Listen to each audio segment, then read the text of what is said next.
नगर मनमाड महामार्गाचं काम सुरू आहे, त्यामुळे राहुरी शहरात रोज वाहतूक कोंडीचा सामना येथील नागरिकांना तसेच वाहन चालकांना करावा लागत आहे। हा प्रश्न सोडवण्यासाठी आता माजी खासदार सुजय विखे रस्त्यावर उतरले आहेत। त्यांनी ठिकठिकाणी भेट देऊन येथील समस्या जाणून घेत सूचना दिल्या।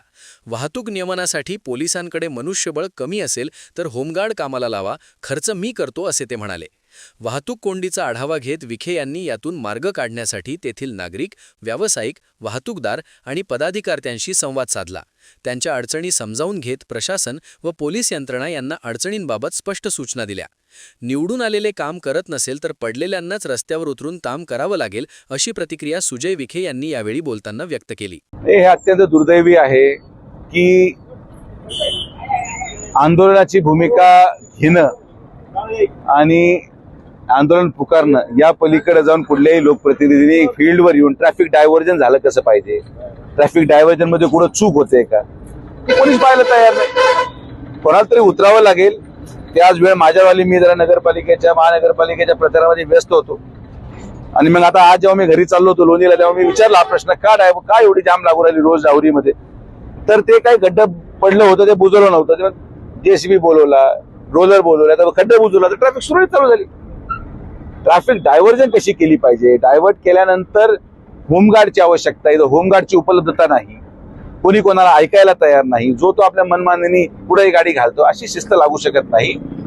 आता मी त्यांना सांगितलं 2 दिवसामध्ये होमगार्डचा शोध घ्यायला।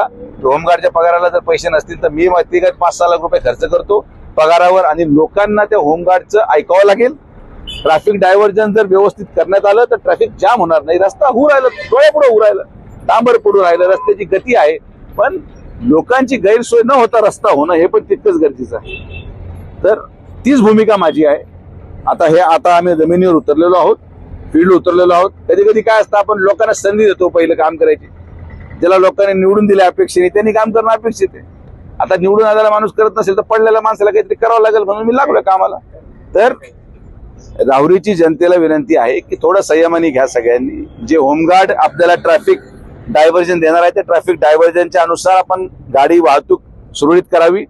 सगळ्यांनी एकमेकाला सहकार्य करा। एका कोणाच्या एकट्याचा घराचा रस्ता नाही, माझ्या एकट्या घराचा रस्ता नाही, पण जर तुम्ही सगळेजण एकमेकाला सहकार्य करून राहिलात तर रस्ता लवकर पूर्ण होईल आणि येणाऱ्या जाणाऱ्याची गैरसोय होणार नाही, ही आपल्या चॅनलच्या वतीने नम्र विनंती करतो।